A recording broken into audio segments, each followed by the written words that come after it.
Ever heard of a war that was over before lunch? I'm not kidding. Let me tell you about the shortest war in history, the Anglo-Zanzibar War. The date was August 27, 1896. Just one day. Well, not even a full day. It all started when the pro-British Sultan of Zanzibar, Hamad bin Thuwaini, suddenly died. Before anyone could even blink, his cousin, Khalid bin Bargash, seized the palace and declared himself the new sultan. There was just one tiny problem. Britain had a treaty with the old sultan, which basically said they got to approve the next guy in line, and they did not approve of Khalid. They had their own candidate, Hamoud bin Mohammed, who they knew would play ball. So, the British sent an ultimatum to Khalid: get out of the palace by 9 o'clock the next morning, or face the consequences.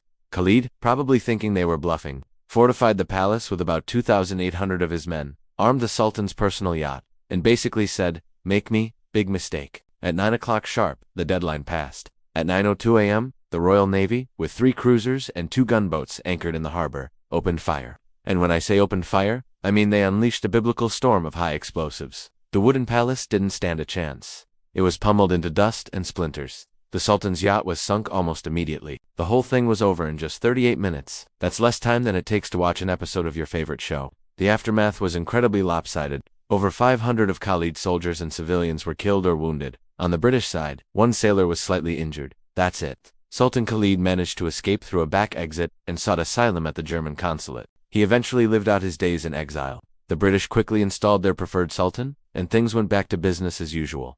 So why all the fuss? It wasn't just about a broken treaty. Zanzibar was a crucial hub for trade routes, particularly for valuable goods like ivory and spices. And it was strategically important for controlling the East African coast. Britain simply couldn't afford to have an unfriendly leader in charge of such a vital location. The 38-minute war was a brutal, overwhelming display of imperial power, a message to anyone else who might think of challenging the British Empire. It was a swift, violent, and shockingly brief chapter in history, proving that sometimes empires don't negotiate, they just deliver an ultimatum with a very short fuse. Thanks for watching. If you found this slice of history interesting, hit that like button and subscribe for more.